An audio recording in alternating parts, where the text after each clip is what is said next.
So what I'm going to do here, I care. How are you? You all excited? I'm excited. Yeah?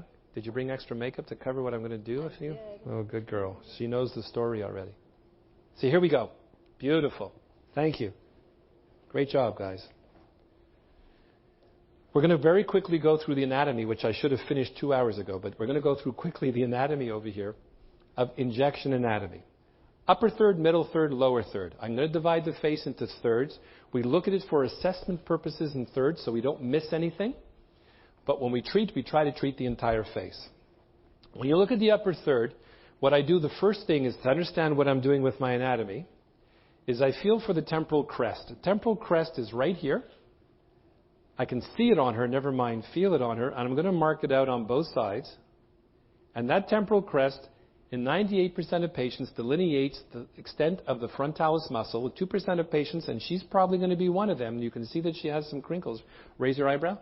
She's going to pull over here. She's a case where you're going to get a Spock brow. Got to be careful. Have you ever been Spocked? No. Oh, good. Maybe we'll try to do that on you. No, okay. So, in 2% of patients, those fibers can actually cross over the temporal fusion or temporal crest. It's kind of unusual. But this area, for intensive purposes, between crest to crest, if you have trouble feeling it on your patient, come down to the brow level. It's much thicker there than it is up over here.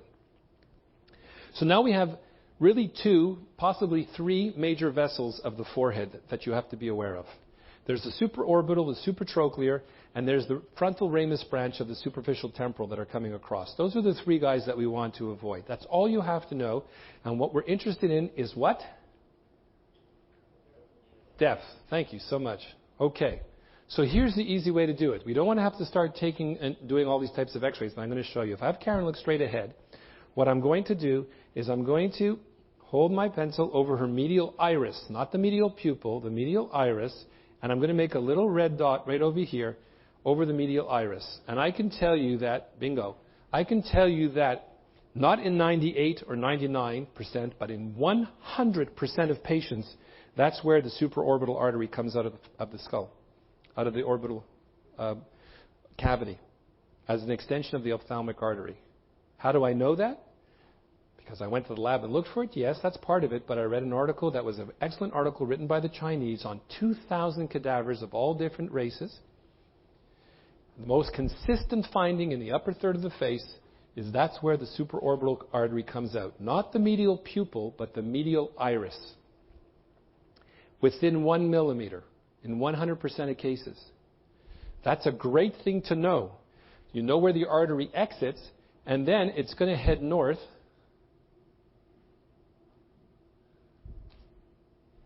And give off little branches, or big branches, whatever the story is. Because it wants to supply the skin, soft tissue, muscle, and pericranium of the forehead. It doesn't want to supply the bone.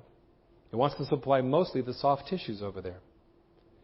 80% of the time, it comes out through a notch that you can palpate. 20% of the time, it comes out through a hole or an ostia that you can't feel. But 100% of the time, it's there. Okay? Great.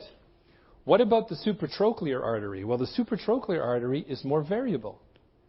And because it's more variable, it's anywhere from 8 to 12 millimeters medial to the supraorbital. It doesn't come out through a hole. It comes around the orbital rim in most cases. How do I find that one? I ask the patient to frown. I don't know if she has toxin or not. You don't? Close your eyes very tightly. Tight, tight, tight. I'll help you along over here. Okay? Here we go. You take the most medial frown line right here. Okay? The most medial frown line of the corrugator, underneath that crease is where the supratrochlear artery is, also in 100% of cases. It is so consistent that when we do forehead work, where we take forehead flaps to go ahead and to reconstruct noses, we used to do a Doppler here to find the artery, but I can promise you, and Rorik and Pessa have done great articles to show that the arteries are underneath creases. It's underneath this crease. So now you know how to find it. If the patient doesn't have toxin in and you ask them to contract and they get that crease over there, that's fine. If not, force them to crease and you'll see it. And that artery is going to head north. See if I can do this with my left hand. Okay, we'll do it with the left hand. And it's also going to give off branches over here, okay? Great. We're doing super. Problem is, I don't know if she's one of the variations where her artery might be going like this, and this artery might be going like that. The question is, do I care? And the answer is no. What do I care about? What's that word? Right. I just have to know how deep it is so I know if I'm above it or I'm underneath it. In the first 1.5 centimeters over here is the critical zone. What happens to those arteries is the second they come out of the skull, they pierce the galea, which is the thick fascia underneath the muscle, and they get into the muscle. They get into the muscle of the glabellar complex, and they start to head north in the glabellar complex. What they're trying to do is get to the surface of the frontalis muscle because they want to run along the surface of the frontalis underneath the anterior fascia of the frontalis. That way they can pass perforators down to the muscle and up to the skin. So from this level up, the arteries are superficial. There's nothing on bone. But from down over here to here, the artery is working its way from deep to superficial, and I don't know its depth. Studies have shown that it could run and pierce right away up to the surface and then run along the surface. It can stay deep and then come up to the surface within that 1.5 centimeter, or it can go tangentially. I don't know its depth. Okay? But here I know that it's on the surface of the muscle. That's why if you're ever in the gym and you see a young buck who's really working out and has amazing weights on his machine and his veins and arteries are pulsing in his face, they're going to pulse from here up and you're going to see nothing over here because those vessels are buried under the muscle. So, I can inject here, and I can inject here, and I can inject here, and I can inject here. If I go down to bone, I might go through the artery, but I won't be in it. I can inject behind it, and the only issue occurs when I remove my needle is that there might be some bleeding over there, so I put some pressure on it because I lost the tamponade effect of the needle once I remove it. But otherwise, I'll always be injecting on bone under the galea, and there's nothing vascular of importance under the galea. There is a small vessel that's called the peritoneal branch of the supratrochlear, but it's super small, super tortuous, and it's very unlikely that that's going to be an issue or problem for retrograde flow. And if you do happen to catch it, the superficial branch will still keep the skin alive. It's this area over here that you must be extremely careful. Good injectors, like you'll see Kent when he was doing it before, will downsize their needles to small little BD2 needles so they have perfect control, and they'll go down onto bone to stay away from the vessels, and they'll stay away from the crease and from that area that's just above the iris. My technique, which is what I try to instruct novice and intermediate injectors, is that if you have to inject this area for whatever reason to give it volume, you're better off going laterally with a cannula. I use a 27 gauge cannula to come across. If I happen to, with the 27 gauge, for whatever reason, to get into a vessel over here, I'm in and out very quickly. That's where they were getting into trouble in Korea. In Korea, they were injecting everything from the base of the nose going up. The lateral dorsal arteries are running in that direction. If they were slightly off midline, they were taking their cannula and entering into the artery like they were putting an intravenous in. And you can put a 14 gauge into an artery very easily that way. And as they were injecting, they continued the flow of product and jammed everything up here, and then it rode, and then it went backwards.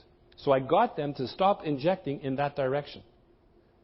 I got them to start thinking about injecting vertically with small injections. And the incidence dropped from 42 cases in 6 months to 2. And those 2 cases occurred in a city that I didn't get a chance to explain this.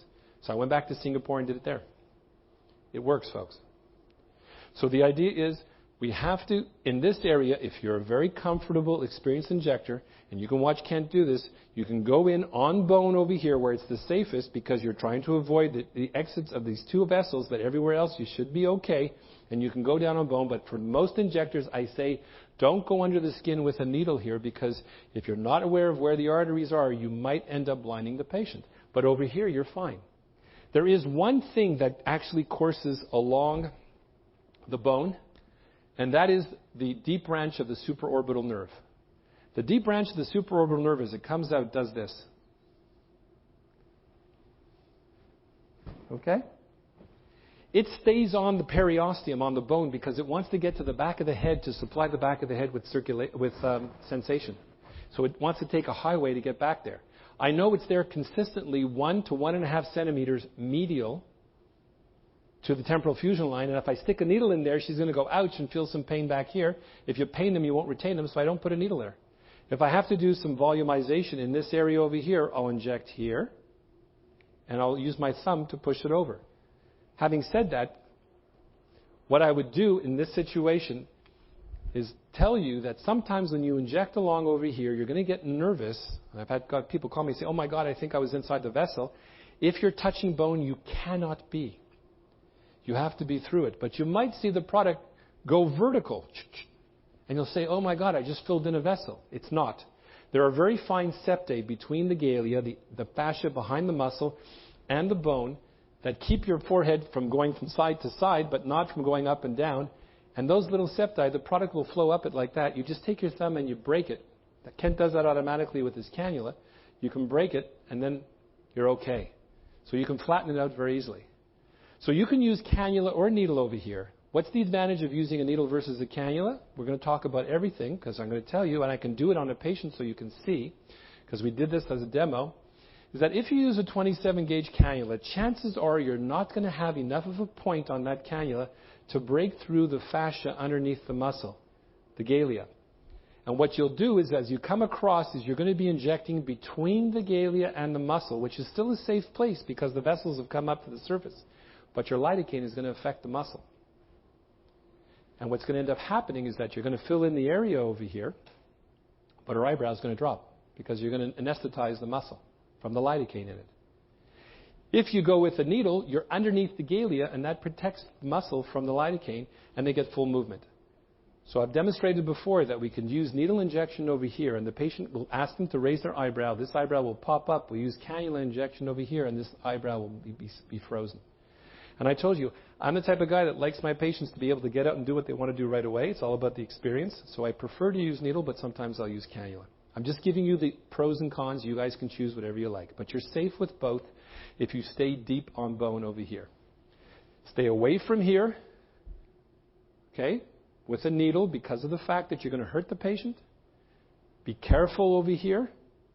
If you're an expert injector and you want to go with a needle, stay away from where the exits are of those two vessels. Otherwise, use a cannula and come from the side. And that is the whole forehead. And to me, this is safer than this. This is really dangerous. Any questions about the forehead before we go on? The interesting thing is, again, that you'll find that as we age, we didn't talk about aging, but as we age in the upper third of the face, there's only 3 things you have to know about what happens to the skull. Increased convexity. This way I can turn you. So let's say I think it's this way. It's going to be easier. Let's see if I can. Here we go. Increased convexity of the upper third of the forehead, flattening in the glabellar region, which is why we like to fill there, and a hollowing of the temple. Those 3 things. Unlikely you're going to have to do injections into the upper third of the forehead with filler because she has nice contour. She is starting to get a little bit of suprapromontory hollowing over here, so we're going to have to inject a little bit over here, or I would on her. And we can inject her temples. Would you want to inject toxin over here? The answer is no, because you know you're going to drop the brows. That's the danger zone for dropping a brows, but it's a great place to put filler. So imagine you put filler over here, give her a beautiful contour. You erase a lot of these lines just with the contour, and then you add in a little bit of toxin higher up. That is a marriage made in heaven for a beautiful forehead. And I said a couple of years ago, and Kent and I have talked about this, that we feel that the forehead is going to be an area more for filler than it is going to be for toxin. Because toxin has to affect the position of the eyebrow. You can contour and mold it, but we're using filler more and more to contour brows and to contour the forehead. Because we know the predictable result and we're not causing a dynamic problem. The patient can still move. I'm going to go quickly onto the temple. The temple is even easier than the forehead. And then the lower face is even easier than that. I remember I mentioned there's another vessel that we have to be careful about. We're going to talk about that now. In the temple region, you have the superficial temporal artery that's coming up. And it gives off a branch over here called the frontal ramus. That's the one that you can feel your pulse in your temple. And when it comes across, it's going to avoid the supraorbital, and it actually likes to join up to the supratrochlear. But that's a highway to go right this way into the eye. And there have been 4 reported cases of blindness here in the U.S. 2 are temporary, 2 have some permanent loss because they hit that vessel. Let's understand what's happening in this area over here, which we call the temporal fossa. In the temporal fossa, there's one muscle that lives there, and that muscle is the temporalis muscle, which is not a muscle of facial expression, but it's a muscle of mastication. Because it's a muscle of mastication or chewing, it has to generate a lot of force. It's not a gliding muscle like a muscle of facial expression, a mimetic muscle. It's a muscle that has to be anchored to pull up on the coronoid process of the mandible. Because it has to be anchored, it is stuck down to bone. It is so stuck down to bone up high over here in the fossa that the galea, which is the deep fascia of the forehead, can't get under it. So what does it do? It goes over the top of it, and it becomes a misnomer. It's called the deep temporal fascia, but it's lying on the surface of the temporalis muscle. That's weird. There is no fascia under the muscle in this area. It collects fascia down here at the bottom when it becomes a fibrotendinous insertion into the coronoid process. But up over here, there's no fascia. So when you're injecting down on bone over here, you're not under the muscle, you're not under fascia, you're in the muscle. You can't get under the muscle the same way I explained to you, you can't get under the muscle over here. So that temporal oddity we're going to use to our advantage. The vessel of the area, the frontal ramus, is sitting on top of that deep temporal fascia. There are some deep temporal vessels over there called the anterior and posterior deep temporal vessels and middle temporal vessel. They're branches of the internal maxillary. They're not going to cause blindness. They're going to cause a palate problem if you happen to catch them. They're inside the substance of the muscle. And because they're originating from here, by the time they get up to the top of the fossa, they are super thin and small. You cannot get inside them with a needle. So if you pick a spot that's 1 centimeter up, as Kent was showing you, 1 centimeter up the temporal fusion line, you feel for the temporal fusion line, you go 1 centimeter up, you come 1 centimeter back following the orbital rim, this is your sweet spot. With that injection, you go right down onto bone. You put your finger over it to make sure there's no pulse because you would prefer not to skewer the artery if you could avoid it, but I've done it. There's a bunch of veins over there. You try to see if you can avoid it. Most of the time when you're demoing and you're up here, you can't see a thing as far as vein goes. Don't worry about that, whoever I'm injecting. But you can put the patient's head forward and have them congest, and then you can mark it if you want, and then sit them back up. But I try to see if there's anything that looks decent. And people of color, it's very hard to tell if there's any veins over there. But I know that I'm not going to be inside anything. I'm going to be behind it, and I might skewer it. And I fire my needle vertically down onto bone. Whenever I go down to bone, I choose a vertical path. Because it's the shortest distance, less chance of hitting something. If you're coming across tangential like this, there's much more things that you can hit. I go vertically down over here. I must feel the bone. I don't drive it into the patient's skull. You can't, but I must feel the bone. And I slowly start the product to flow, which is a product that has enough G' that it wants to stand up. The muscle fibers here are so thin at the top that the product comes through the muscle fibers and then hits its head on the ceiling, which is the deep temporal fascia overlying it. I showed you that picture of a dissection. And it starts to spread between the fascia and the muscle, like I showed you on that blue dyed cadaver. I keep my finger over here because the product can really run all the way back. So I keep my finger over here. We'll do this afternoon. I inject slowly, and you'll see the product flow here and stop because it's fused. You'll see the product flow down to the orbital rim and stop because it's fused. And then the only place it can go, because I'm not allowing it to go here, you'll see it push against my finger, I won't let it, is it will come down this way right into the hollow where I want it. I will not stick a needle under the skin over here. This is very dangerous.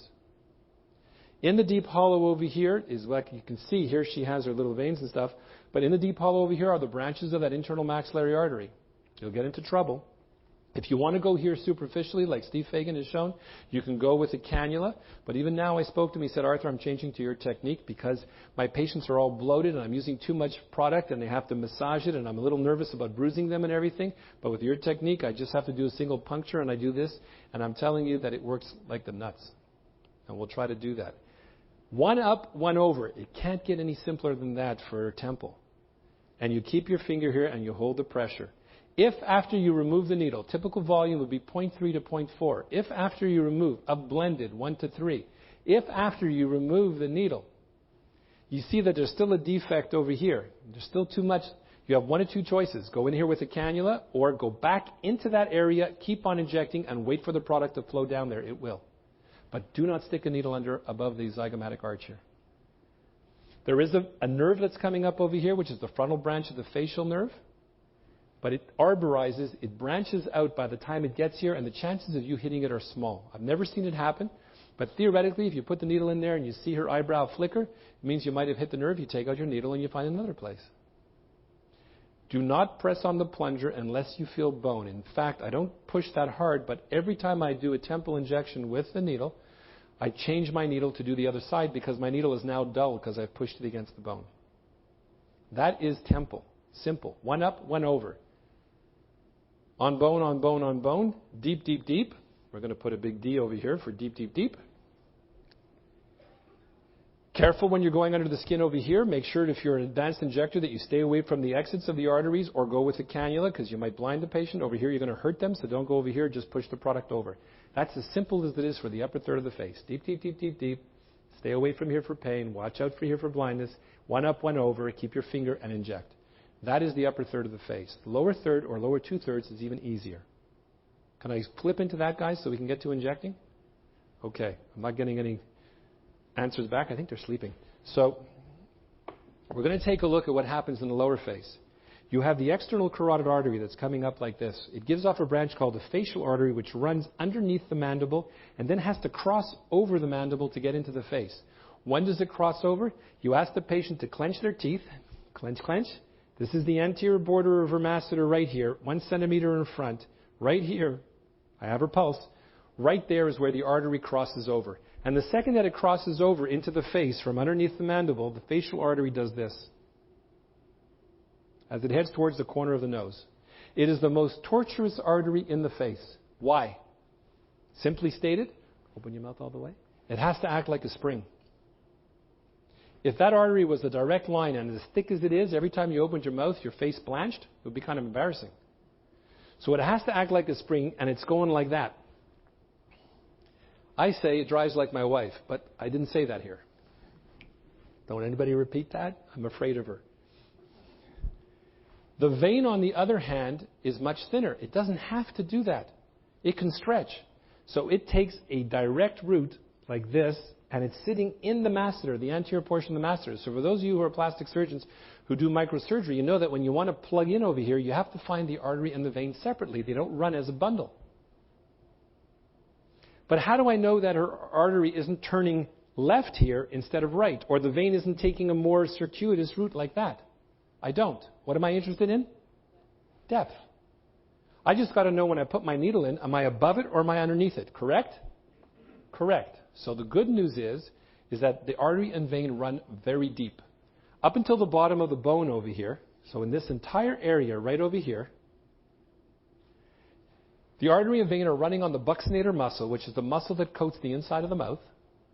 It's the muscle that frogs use to call their mates. Right? They'll pass underneath zygomaticus major, maybe over zygomaticus minor or under it. I don't care because it's up over here already. And in this area, those vessels are right deep. So where am I injecting? Superficial. Big letter S. Here we go again. You know the story. Okay? And to make sure that I'm injecting superficially, whether with needle or cannula, I pinch the skin when I'm injecting in this area. Why? Pinch your skin, pull out your cheek, feel the inside of your mouth with your tongue, and the inside of your cheek doesn't move because you're distending the tissue, the artery is staying deep, and you've now added an extra 1.5 centimeters or 2 centimeters of play, of window of safety. So all my injections are done like this. Okay? Tangential into the subq. I do not go deep over here. No reason to. There's no support. There's no reason. Open your mouth, please. There's no reason to put stuff in deep over here. You can't put it on bone unless you're going to put it on teeth inside the mouth. Right? Now I'll take it even a further step for you guys because I know this is a interested group. Higher level injectors. If I'm going to define my jawline over here, which we love to do in males and we love to do as well in females if they have a little bit of jowling like she does or to put a little bit of volume back over here, I'm going to use a cannula and I'm going to run it along the jawline. Where's my entry point? Right over the artery. People say you're crazy, but think about it.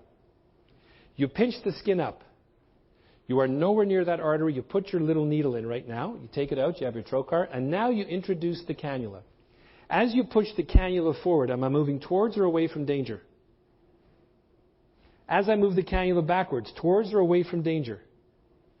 I can never hit that artery if I start over it and move away from it. If I start from back over here or over here, there's a chance that I might go deep and hit it. You'll get a mother of a bruise, or you might put some stuff inside the artery which you don't want to do. So that's why I choose that location in order to do my cannula work. It's a little bit more cumbersome. You have to change your direction and do this, but I'm telling you it's a lot safer. That's me. I got to walk away from danger. Now we're going to get into Caucasian country, as I call it, which is from the outside of the pupil all the way coming over here. This is where we love to inject. You saw Kent do beautiful work when he's doing the reflection points over here. Caucasians have a tendency to age over here. We don't have the bone structure that Asians do, and so we love to put product in over here. The artery over there is called the transverse facial artery. It's an artery that's coming off the superficial temporal also, right over here. It rides underneath the zygoma, goes through the parotid. As it comes out of the parotid, it's called the emerging artery because it emerges. It gives off a deep branch. I don't care because I'm injecting superficial here. And it gives off a superficial branch that does this. It arborizes. Because there's so many little veins there, it goes and wants to dance with the veins. So what's my risk over here mostly? Bruising. Ha. So you're going to bruise the patient, you lose them. So whenever I inject in this area, I automatically, once I remove my needle, I put pressure. Because I think I might have transgressed and I might have hit something. I usually do. And even if the blood doesn't come up, I don't want her to get a bruise that's going to be around this area in 2 days. So this area over here, you can theoretically inject superficial or deep. And that's why we on this side of the world are lucky. Unless you have a very high Asian population, most of the injections we're doing are over here and not this way. Okay? So superficial and deep. When do I choose to do one or the other? We can talk about that. That's really getting into a little bit more finer details, but think about it. When you think of all the fat compartments in the face, you can go crazy with 23, 25 fat compartments. Just think about them in terms of superficial or deep fat. That's all you have to know. Superficial fat is mobile. That's the fat that you pull up when you smile. Deep fat is stuck to bone. It's there to allow the muscles to glide over it. If I put product into the deep fat over here, it's not going to move. If I put product into superficial fat, when she smiles, she's going to pull it up. In a young patient, it doesn't make a difference. Because a young patient has enough elasticity to maintain the product where I inject it. But if it's a patient who's in her 50s or 60s that has lost her ability to maintain her cheek, and I put it into the superficial fat compartment, she'll look good when she leaves my office, and she'll come back 3 months later and say, the product moved, it's down here. It hasn't moved, it's the weight of it that has dropped, because there's no support for it. But if I put it in on bone over here, where there's a solid footing, it will be there in 4 months. Now we go to the medial portion. This is Asian country and tiger country. You have the infraorbital artery. The infraorbital artery is 5 to 8 millimeters below the orbital rim in the mid-iris line, in the iris line over here, the medial iris, so it's about over here. And it's a little more variable than this one because it can come out to the mid-pupil, which is where they show it to you in a lot of anatomy textbooks. On the orbital rim over here, there is no artery. There's small little branches, but you're okay. So you can put product on orbital rim like we usually do. I told you I like to put very small amounts so I don't get the bunching, the toothpaste tube. But in this area over here, it's very similar to this. The artery is coming up from the skull, and it's trying to supply everything in the area. It's branching into the angular, into the supratrochlear. I don't know if it's deep or superficial. I get nervous. And so I'm going to put a big C over here. You can say it stands for caution. I say it stands for cannula. I will not inject into this area with a needle. I will come in from a lateral approach for the same thing that I do over here, and I will put superficial or deep product in here with a cannula, but I do not like to go in there with a needle. I see guys do it all the time, and they're very comfortable. They feel that they're comfortable on bone medially over here. If you catch the foramen where that artery comes out, good luck. So, we've covered the entire face except for this area right here. This area over here, called the piriform region, is an interesting region because as we age, the piriform region goes backwards. As it drops down, the nose will flare and the tip will come down. Look, that's what happens to us as we age. People say your nose gets bigger. It doesn't get bigger. It starts to droop down. So what we want to do is put support in over here because it will do this. It will narrow the nostrils and lift the tip. It's a great place to inject. Here's the problem. That facial artery is going like this.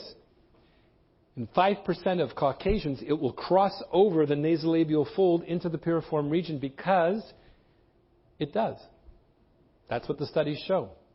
17%, almost 1 in 5 Asians. When you think about it, it makes sense.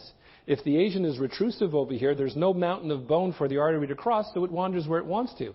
We have more bone over here, so the artery tries to stay a little bit more lateral, but sometimes it will cross. That's where we're seeing cases of blindness, because that's a highway into the eye. So I have to inject here where the artery is not. The artery has come from deep to superficial. Is it in the skin? No, so I can inject in the skin, and it's also not on bone. But anywhere in between skin and bone, you might be in trouble there. I highly suggest that you do not inject, and so many people love to inject nasolabial folds, and they come up like this, and I get a heart attack when I see it because they're under the skin, and the artery might be right there. Put product into the skin, that's fine. If you want to put it on bone, which is safe, you inject from the angle that I'm injecting, aiming for the opposite lip, opposite commissure, hugging the ala. So I'm staying away from the angular artery. I'm not injecting like the Koreans were doing upwards. I'm injecting down and away, and I have to feel bone to inject. I will not press the plunger if I don't feel bone. If you don't feel bone because your needle's not long enough or you missed it, don't inject. And you can put in a small amount of product over here which will blunt out the corner and also narrow the nose. That is the entire face for injection anatomy. Deep, deep, deep, deep, deep. Don't go with the needle here unless you're an expert because you might blind the patient. Use a cannula. Don't go here because you're going to hurt the patient. Temple. One up, one over. Superficial. Superficial or deep. Cannula on bone. Finished. If you can't remember that, I'm going to be injecting naked this afternoon. So we take a look at it. We're going to bring a patient up to inject. I think they're probably going to want to give you a coffee break because I've been yammering at you for about an hour and a half, and I apologize. Any quick questions about that? We can get into the nose and the lips when we're actually injecting. Kent will go over that stuff with you about how he does it as well. There's a question fired from this side. Yes, please.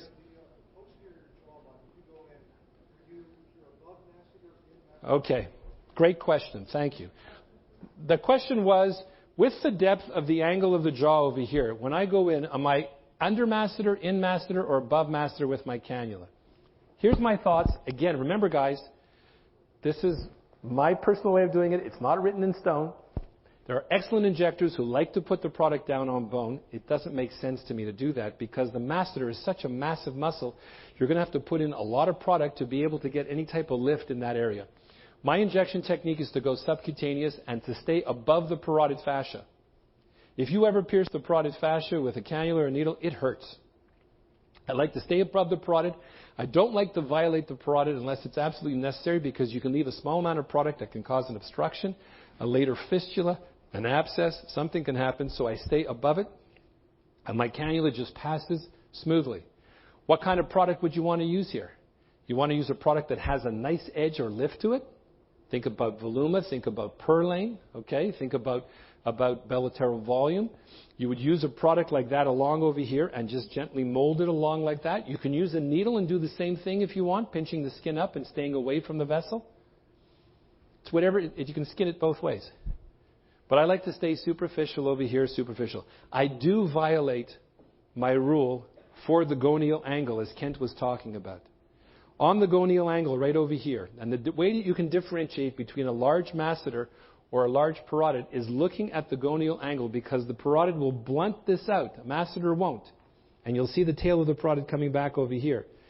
But on patients that I want to create that cut, like Kent showed that beautiful result, I will go in vertical down onto bone over here, make sure I'm on bone, and I'll put in a small tent pole of about 0.2 or 0.25 that will do this. And give her the, what my daughter says, she calls it a cheek neck, because she has a slight asymmetry from hemisomia, microfacial hemisomia. And so what we do is we put in a little bit of stuff over here to give her a nice jawline, and we filled in a little bit over here. She's now 29. I did that when she was 22. It's still there. Is it still there? No, it's not still there, but something's there, and I have my feelings on what that is.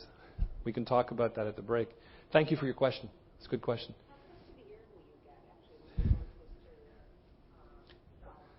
Okay. And here's the point, and I'm going to get Kent to hopefully come up and talk about it, because Kent and I started looking at a lot of post-rhytidectomy, post-facelift patients. You understand that when we do facelifts on patients, if we're putting the scar retrotragal back over here, or even the pretragal incisions, what you're doing is you're trying to take up most of the tension in the SMAS, which is underneath the fat, and you're still pulling the skin a little bit. And some guys have a tendency to still try to pull the skin very tight. As you pull the skin very tight, there's a lot of tension here and less tension over here. Anything that puts pressure on this area is going to dissolve fat. And you'll see on some of the older lifts with the sweeping look that they have a hollowing in the pre-auricular area. That's because that's a telltale sign. The pixie ear and the hollowing over here will tell me right away that they've had an old-fashioned lift. It's nice to fill that area in. So what I do is I use a cannula. I start from here and I sort of coat it over this way. You can do it from any angle that you want to do. I stay superficial. And I coat the product in over here. I want a product that has a G prime and also spread, so I'll take one of the more robust products and I'll blend it down to about 1:3. I have two blends, a 50-50 and a 1:2, which is a 1/3. Why do I have that? It's because when I started playing witch doctor and doing all these stupid things, when I got the products originally, I was just literally experimenting on patients to see what the story was, because I knew that when I blended, I was going to lose some of the lift capacity and some of the duration. And I didn't want to kill the product. Also, you have to understand that if you put in too much adrenaline or any type of epinephrine into the product, it kills the BDDE bonds, and that's going to take away your longevity as well. It'll kill the product. So you've got to go very light on the adrenaline if you're using any of that. And if you're blending, you want to make sure that you're not taking away the properties of the product. You're just giving it the water that it's looking for. So it was by trial and error that I came up with 1:2 or 1:1. 1:2 meaning 1 cc of lidocaine for 2 cc's of product in a 3 cc syringe, 2 cc's of product, 1 cc of lidocaine, blended back and forth. In that lidocaine, I have a teeny little bit of epi. Or 1.5 and 1.5, back and forth. Okay? Or 1 and 1 if you want to do it that way. So the 50-50s I use sometimes to coat with a little bit of extra G prime. Okay, but now that you have the more, the companies have expanded their, you see, they understood what we were doing. When I started doing this stuff back in 2005 and 6, they called me and said, "What are you doing? You're bastardizing our product." I said, "Oh, look, I don't mean to insult you. I'm just doing in-field type of research and seeing how I can get the type of properties that I want out of your product." And then they started understanding that they had to give you a portfolio of products, a range of products. So a lot of the stuff I'm using straight out of the box now. Because, companies like Allergan that came up, we have Volift and Volbella, and we have Voluma. Companies like Galderma that are coming up with the Emerville line that you guys are going to get, which is absolutely phenomenal, that has a lighter mix and a heavier mix. They've already done this stuff for you, so to speak. But I'm still playing witch doctor because that's, when I have juice in the morning, it's rarely orange juice. I got to mix in a little bit of this, a little bit of that. I'm just a nutcase like that, so I play with it. But don't get into the habit of doing that, because a lot of the products are very good. But you got to remember, we looked at masseter contouring of the lower face. When you remove the masseter volume on a patient who's over 40 or 45, you're going to get a jowl because they're losing the volume that's supporting it. So a lot of guys won't do masseter reduction on patients who are over 40 or 45 because they're worried about developing a jowl over here. But what you can do to compensate for it is put in volume here and here to pull this way to take up for the loss of volume here. So inevitably, on patients that I might do masseter reduction who are over 40 or 45, I'm also going to end up doing filler on them in an L shape right over here. That's sort of an add-on to what we were doing.